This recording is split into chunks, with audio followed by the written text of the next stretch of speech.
আমাদের চিড়ের পোলাও পরিবেশনের জন্য একদম রেডি। একটা থালাতে নামিয়ে নিচ্ছি।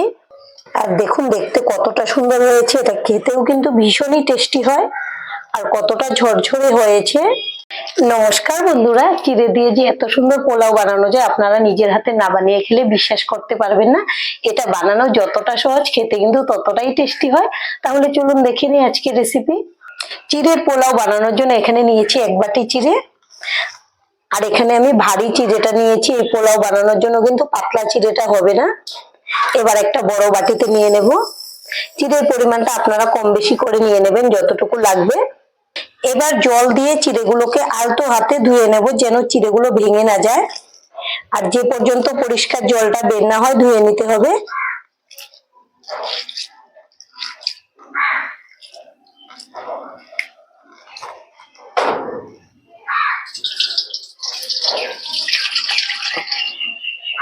এভাবে জল পাল্টে পাল্টে ধুয়ে নেব।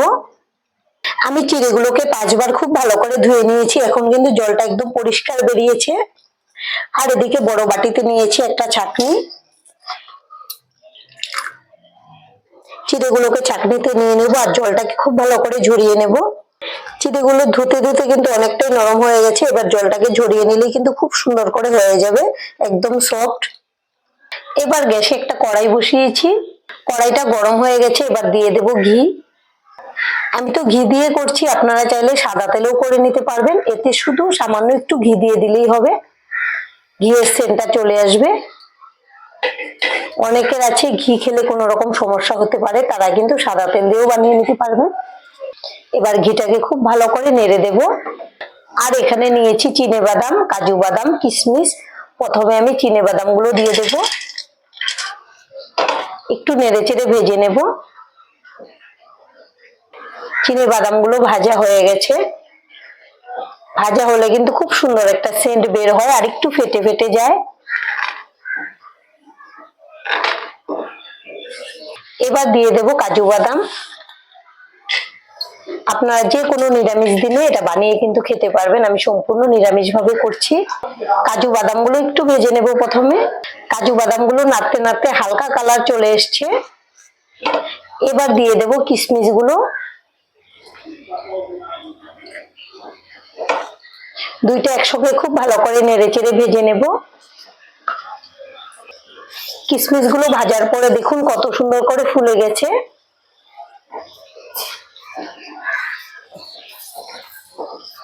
এবার এগুলোকেও তুলে নেব।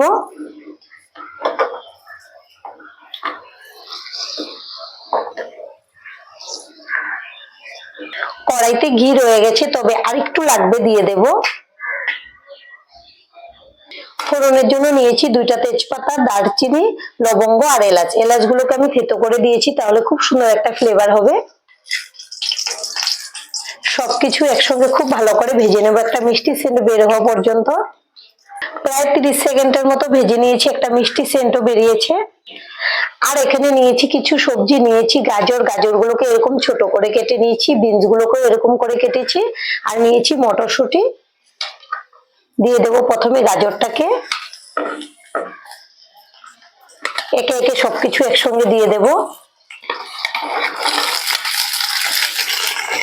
দিয়ে দেব সামান্য লবণ। এখন নেড়ে দেব। গ্যাসের ফ্লেমটা লো টু মিডিয়ামে রেখেছি। নেড়ে চেড়ে খুব ভালো করে ভেজে নেব। 1 মিনিটের মতো নেড়ে চেড়ে ভেজে নিয়েছি খোলা অবস্থায়। এবার ঢেকে দেবো যেন সবজিগুলো তাড়াতাড়ি সেদ্ধ হয়ে যায়। আর এদিকে চিড়ের জলটাও কিন্তু খুব ভালো করে ঝরে গেছে, একদম ঝরঝরে হয়েছে, কিন্তু সফট হয়েছে। দেখুন হালকা চাপ দিলে কিন্তু ভেঙে যায়।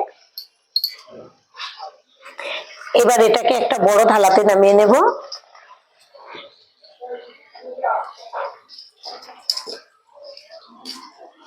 চিড়ের পোলাও বানানোর জন্য কিন্তু এরকম ঝরঝরে চিড়েই লাগবে। যদি নরম হয়ে যায় তখন কিন্তু খেতেও ভালো লাগবে না আর বানাতেও ভালো হবে না। এবার দিয়ে দেব লবণ। লবণটা যেন বেশি না হয় বুঝে দিতে হবে, আমরা সবজিতে সামান্য লবণ দিয়েছি। আর দেব হলুদের গুঁড়ো। আর দিয়ে দেব চিনির গুঁড়ো। আপনাদের হাতের কাছে যদি গুঁড়ো চিনিটা না থাকে এমনি দানা চিনিটাও দিয়ে দিতে পারবেন। এখন সবকিছু একসঙ্গে মেখে নেব। এখানে চাইলে আপনারা একটু গোলমরিচের গুঁড়োও দিয়ে দিতে পারবেন যদি বেশি ঝাল খেতে পছন্দ করেন, তবে আজকে আমি দেব না, শুধু কাঁচা লঙ্কা দিয়ে বানিয়ে নেব। খুব ভালো করে মিশিয়ে নেব। 2 মিনিট পর ঢাকনাটা খুলে নেব। খুব ভালো করে নেড়েচেড়ে মিশিয়ে নেব। এর মাঝে একবার ঢাকনা খুলে নেড়েও দিয়েছি। সবজিগুলোও কিন্তু খুব ভালো করে সেদ্ধ হয়ে গেছে। সবজিগুলোতেও দিয়ে দেবো সামান্য হলুদের গুঁড়ো, সুন্দর একটা কালার হবে। আর একটু নেড়েচেড়ে ভেজে নেব। আপনারা চাইলে এখানে আলু, ফুলকপি মানে আপনাদের পছন্দ অনুযায়ী সবজি এড করে নিতে পারবেন। আমাদের সবজি খুব ভালো করে সেদ্ধও হয়ে গেছে, ভাজাটাও হয়ে গেছে। এবার দিয়ে দেব চিড়েগুলো। আর এখানে নিয়েছি 3টা কাঁচা লঙ্কা চেরা। ঝালটা আপনারা যেরকম খাবেন সেই বুঝে কম বেশি করে নিয়ে নেবেন। এবার খুব ভালো করে নেড়েচেড়ে মিশিয়ে নেব। আর আমাদের আজকের এই রেসিপিটা দেখে যদি আপনাদের ভালো লাগে, একটা লাইক অবশ্যই দিয়ে দেবেন। আপনাদের একটা লাইক আমাদেরকে অনেক উৎসাহ দেয় নতুন নতুন ভিডিও বানাতে। আর আমাদের চ্যানেলটিকে সাবস্ক্রাইব করে নেওয়ার জন্য অনুরোধ রইল। খুব ভালো করে মিশিয়ে নেব যেন সবকিছু একসঙ্গে ভালো করে মেশে। আমি 1 মিনিটের মতো নেড়েচেড়ে খুব ভালো করে ভেজে নিয়েছি। চিড়েগুলো কিন্তু বেশি ভাজা যাবে না, তাহলে আবার শক্ত হয়ে যাবে। আর গ্যাসের ফ্লেমটা কিন্তু লোতে রাখতে হবে। এবার দিয়ে দেব ভেজে রাখা বাদাম আর কিশমিশ গুলো।